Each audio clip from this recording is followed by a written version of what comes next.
Hello, welcome to Chapter 4 of The War of the Worlds by H.G. Wells, read by Gav Cross. The cylinder opens.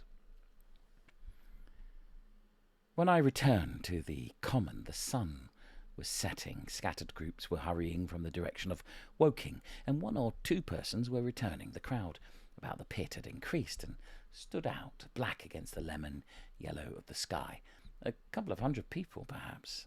There were raised voices, and some sort of struggle appeared to be going on about the pit. Strange imaginings passed through my mind as I drew nearer. I heard Stent's voice. "Keep back! Keep back!" A boy came running towards me. "It's moving," he said to me as he passed. "They're screwing, and they're screwing out. I don't like it. I'm going home. I am." I went on to the crowd. There were really, I should think, 200 or 300 people elbowing and jostling one another, the one or two ladies there being by no means the least active. "He's fallen in a pit!" cried someone. "Keep back!" said several. The crowd swayed a little, and I elbowed my way through. Everyone seemed greatly excited. I heard a peculiar humming sound from the pit. "I say," said Ogilvy, "help keep these idiots back. We don't know what's in the confounded thing, you know." I saw a young man, a shop assistant in Woking, I believe he was, standing on the cylinder and trying to scramble out of the hole again. The crowd had pushed him in. The end of the cylinder was being screwed out from within. Nearly 2 feet of shining screw projected. Somebody blundered against me, and I narrowly missed being pitched into the top of the screw. I turned, and as I did so, the screw must have come out, for the lid of the cylinder fell upon the gravel with a ringing concussion. I struck my elbow into the person behind me and turned my head towards the thing again. For a moment, that circular cavity seemed perfectly black. I had the sunset in my eyes. I think everyone expected to see a man emerge, possibly something a little unlike us terrestrial men, but in all essentials a man. I know I did. But looking, I presently saw something stirring within the shadow. Greyish, billowy movements, one above the other, and then 2 luminous discs like eyes. Then something resembling a little grey snake about the thickness of a walking stick coiled up out of the writhing middle and wriggled in the air towards me. And then another. A sudden chill came over me. There was a loud shriek from a woman behind. I half turned, keeping my eyes fixed upon the cylinder still, from which other tentacles were now projecting, and began pushing my way back from the edge of the pit. I saw astonishment giving place to horror on the faces of the people about me. I heard inarticulate exclamations on all sides. There was a general movement backwards. I saw the shopman struggling still on the edge of the pit. I found myself alone, and saw the people on the other side of the pit running off, Stent among them. I looked again at the cylinder. An ungovernable terror gripped me. I stood, petrified and staring.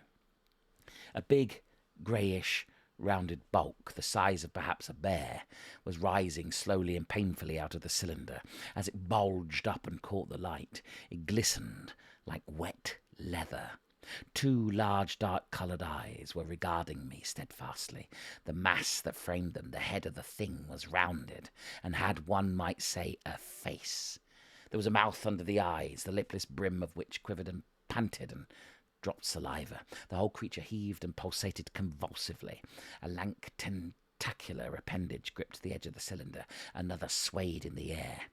Those who have never seen a living Martian can scarcely imagine the strange horror of its appearance. The peculiar V-shaped mouth with its pointed upper lip, the absence of brow ridges, the absence of a chin beneath the wedge-like lower lip, the incessant quivering of this mouth, the Gorgon group of tentacles, the tumultuous breathing of the lungs in a strange atmosphere, the evident heaviness and painfulness of movement due to the greater gravitational energy of the earth.